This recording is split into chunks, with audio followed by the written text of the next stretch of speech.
नमस्कार. मी श्री वसंत ज्ञानदेव मोरे माझ्या यूट्यूब चॅनलमध्ये आपले मनपूर्वक स्वागत करतो. नमस्कार. आज आपण माझ्या या व्हिडिओमध्ये सुखी संसार म्हणजे काय, थोडक्यात सुखी संसाराविषयी माहिती जाणून घेणार आहोत. विवाह म्हणजे सहजीवन आणि सहजीवन म्हणजे सहकार्य करीत जीवन जगणे आणि यासाठी प्रामुख्याने लागते ते म्हणजे माझं तुझंचा अतिरेक नसलेला आचार आणि विचार. इतकं जमलं आणि कानापेक्षा डोळ्यावर विश्वास ठेवून संसारातील सर्व घटकांनी आपली वागणूक ठेवली की सुख आणि समाधान त्या घराचा पत्ता शोधत आपोआप येते. हाच तो सुखी संसार. पतीसाठी सुशील सुसंस्कारित पत्नी, ज्ञानी मुले, समाधानी आईवडील, दृढ नाती, तर पत्नीसाठी आदर्श पती, गुणी मुली, आनंदी सासू सासरे, नात्याची बहरणारी वेल यासारखा सुखी संसार कोणता असेल.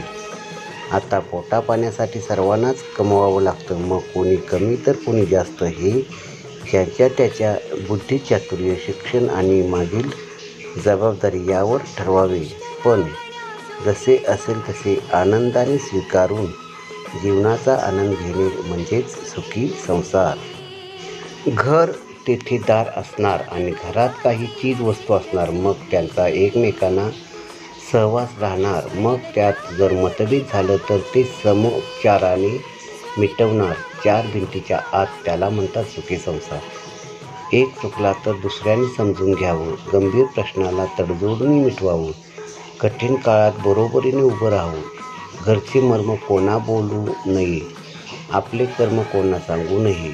पती पत्नी ही एकच नाव व्हावी. त्यात कोणतीही गोष्ट लपून न राहावी. त्याला म्हणतात सुखी संसार.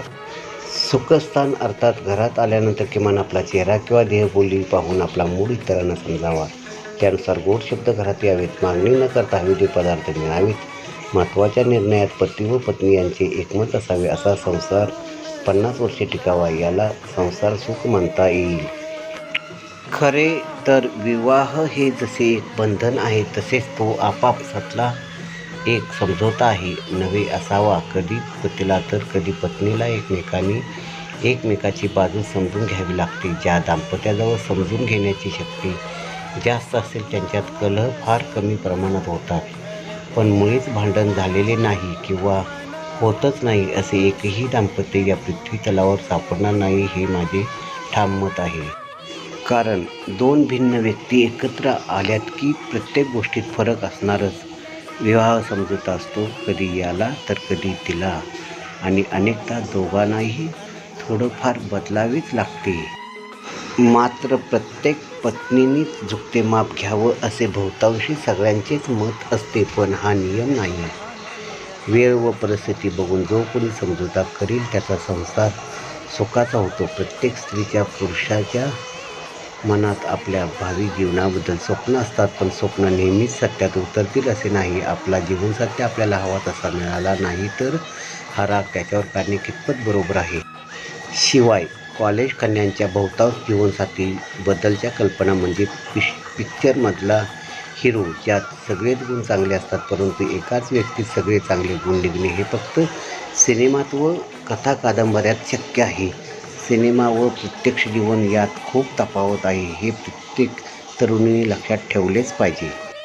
आपल्या नेहमी असे बघण्यात येते की ज्या घरात आई वडिलांमध्ये प्रेम आणि वैचारिक साम्य असेल त्या घरातील मुले मानसिकरित्या निरोगी असतात. त्यांच्या वागण्या बोलण्यात मोकळेपणा असतो, धारिष्ट असते आणि त्यांच्याजवळ आत्मविश्वासही भरपूर असतो. घरातले वातावरण मोकळे व उत्साहपूर्ण असते.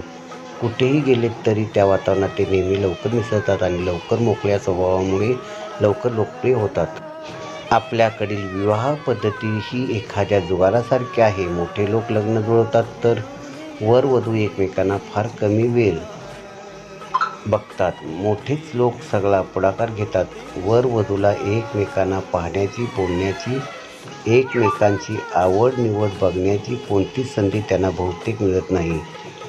कितीही सुधारणा झाल्यात म्हटलं तरी लग्न जुळल्यावर एकमेकांची ओळख करून घेण्याची, एकमेकांशी वैचारिक देवाणघेवाण करण्याची संधी फक्त 10% लोकांनाच मिळते आणि उरलेल्या 90% लोकांना विवाहानंतर एकमेकाच्या स्वभावाची ओळख होते तेव्हा वेळ निघून गेलेली असते.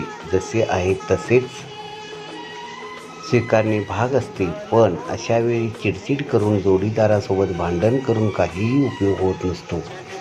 जो अशा वातावरणात वाढलेला असेल तशा सवयी त्याला लागतात. म्हणून हळूहळू प्रेमानेच त्याला आपल्याकडे वळवता येते. एक गोष्ट मात्र दोघांनी आयुष्यात लक्षात ठेवायला हवी, एकमेकांमध्ये काय वाटेल ते महायुद्ध करू, पण एकमेकाचे दोष दुसऱ्यासमोर मुळीच काढू नयेत. यामुळे तिच्यात आणि तुमच्यात मतभेद मुळीच नको. एकरूप होऊन संसार करण्याच्या उमेदीत सुरुवातीचे दिवस सुरू होतात आणि हळूहळू असे कटुरंग त्यात भरले जातात आणि संसाराची घडी विस्कटल्या जाते. पण यात संयम, थोडा धीर, मनाचा मोठेपणा, झालं गेलं विसरून गेलं ही भावना, अशा छोट्या छोट्या गोष्टीचं भान ठेवलं तर प्रत्येकाचा संसार नक्कीच सुखाचा होईल. संसार म्हणजे गुडघाभर चिखलात चालणे, कारण चिखलातच जोरात चालता येत नाही आणि दमलो म्हणून बसताही येत नाही. माझी संसाराची व्याख्याच निराळी आहे. एकमेकाचे वाबाडे काढण्यासाठी किंवा वर्मावर चोची मारण्यासाठी संसार करायचा नसतो. जिथं जोडीदार कमी पडतो तिथं आपण उभं राहायचं असतं, असे बापू काळे म्हणतात. संसार, अरे संसार संसार जसा तवा चुल्यावर, आधी हाताला चटके मग मिळते भाकर.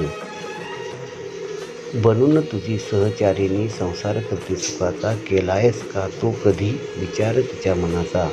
अर्धांगिनी तुझी ती समजून घे तिला थोडं, सुट्टा सुट्टा सुटेल या संसाराचं पुढं. मन कळेल तुला, दिसतं तसं नसतं, जगून काय बघ एकदा बाईपण काय असतं. संसार ही अशी गोष्ट आहे की ज्यात पगाराला कितीनंही गुणलं तरी भागत नाही. गुणानं राहिलं तरच संसारात भागतं.